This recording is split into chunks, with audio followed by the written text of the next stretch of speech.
Assalamualaikum warahmatullahi wabarakatuh. Yang terhormat, Ibu Hasuti Mustaqim, SPD MPD selaku dosen pengampu mata kuliah Ekonomi Kependudukan.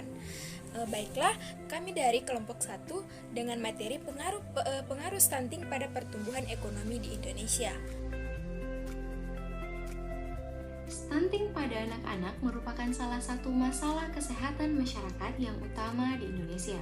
Stunting merupakan salah satu target Sustainable Development Goals atau SDGs yang termasuk pada tujuan pembangunan berkelanjutan kedua, yaitu menghilangkan kelaparan dan segala bentuk malnutrisi pada tahun 2030 serta mencapai ketahanan pangan.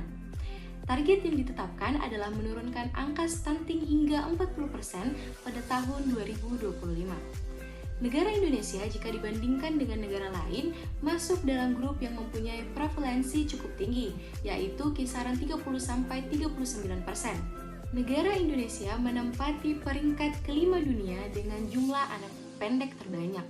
Menurut World Bank pada tahun 2006 pada Repositioning Nutrition as Center for Development, periode 1000 hari pertama kehidupan atau HPK sangat penting bagi ibu dan balita, sehingga disebut periode emas atau periode sensitif dan Bank Dunia menyebutnya sebagai window of opportunity.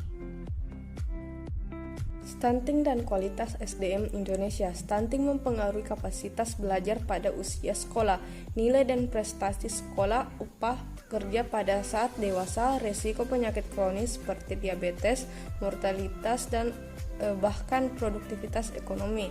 Pada pertumbuhan penduduk, stunting bisa menurunkan produktivitas SDM. Ini tercermin dari indeks pembangunan manusia. Indonesia di ASEAN masih lebih rendah daripada Singapura, Malaysia, Thailand, Filipina, dan setara dengan Vietnam. Berdasarkan data Human Development Report UNDP 2016, Indonesia memiliki angka IPM yang masih tertinggal jauh lebih dibandingkan dengan 4 negara ASEAN lainnya.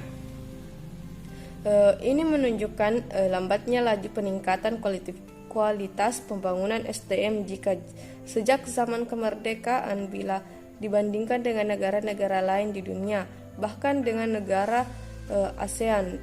Berdasarkan data yang diolah dari laporan World Bank Investing in Year Briefing 2016, stunting dapat menyebabkan pertumbuhan ekonomi dan produktivitas pasar kerja terhambat serta memperburuk kesenjangan. Catatan Bank Dunia tahun 2016 menyatakan bahwa dalam jangka panjang stunting dapat menimbulkan kerugian ekonomi sebesar 2-3% dari produk domestik bruto atau PDB per tahun. Jika PDB Indonesia sebesar 13 triliun, diperkirakan potensi kerugian akibat stunting dapat mencapai 260 triliun sampai 390 triliun per tahun.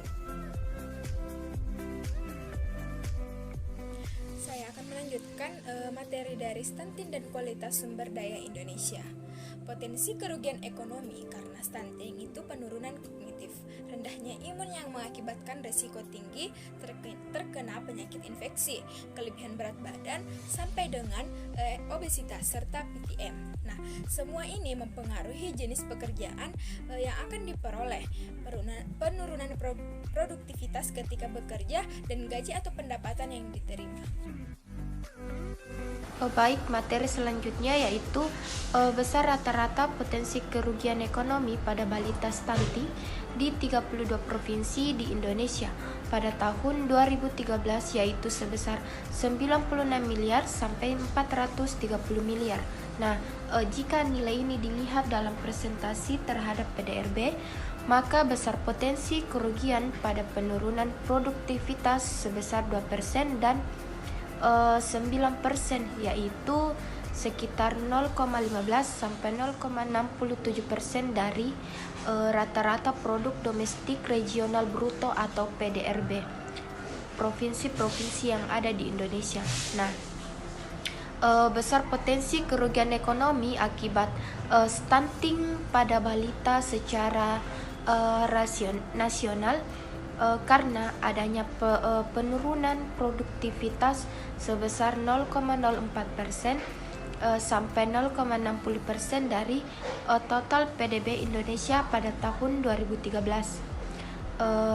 Adapun provinsi yang memiliki rentan tertinggi potensi nilai kerugian ekonomi yaitu Provinsi Jawa Tengah, yaitu sebesar 435 miliar sampai 1957 miliar atau persentase kehilangan potensi ekonomi akibat penurunan produktivitas terhadap PDRB.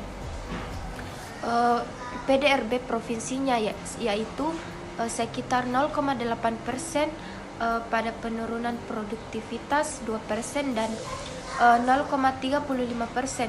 Nah, penurunan produktivitasnya juga 9%. Sedangkan provinsi yang kehilangan potensi ekonomi terendah adalah Kepulauan Riau dengan kehilangan potensi ekonomi sekitar sebesar 3 miliar sampai 11 miliar pada penurunan produktivitas 2% dan 9% atau 0,003% dan 0,01% terhadap PDRB provinsinya pada tahun 2013. Nah, potensi dengan kerugian ekonomi akibat provinsi yang rendah nilai kerugian yang cukup besar bagi Indonesia. Baik, materi selanjutnya akan dibawakan oleh rekan saya. Selanjutnya adalah upaya penurunan prevalensi stunting. Menurut TUF 2001 dalam The World Bank 2007, stunting disebabkan 3 faktor, yaitu faktor individu yang meliputi asupan makanan, berat badan lahir, dan keadaan kesehatan. Faktor kedua, faktor rumah tangga yang meliputi kualitas dan kuantitas makanan, sumber daya, jumlah dan struktur keluarga, pola asuh, perawatan, kesehatan, dan pelayanan. Serta faktor yang terakhir yaitu faktor lingkungan yang meliputi infrastruktur sosial ekonomi, layanan pendidikan, dan layanan kesehatan. Adapun menurut Soetjiningsih pada tahun 1995, tumbuh kembang anak itu dipengaruhi oleh faktor genetik dan lingkungan, sehingga pemerintah mengalokasikan dana sebesar 123,1 triliun untuk anggaran sektor kesehatan dalam APBN 2019. Alokasi itu naik 1,2 triliun bila dibandingkan dengan RAPBN 2019 atau sebesar 5% dari belanja APBN. Anggaran untuk sektor kesehatan itu naik 14,6% bila dibandingkan dengan APBN 2018. Adapun alokasi dari 123,1 triliun rupiah untuk pemerintah pusat sebesar 89, triliun dan ditransfer ke daerah sebesar 33,4 triliun rupiah. Adapun untuk sasaran target ini 24,8% yang dialokasikan untuk prevalensi stunting. Meskipun setiap tahunnya alokasi belanja kesehatan mengalami peningkatan, hal itu belum tentu diikuti dengan optimalisasi peningkatan kesehatan pada masyarakat, khususnya terkait dengan penurunan angka prevalensi stunting.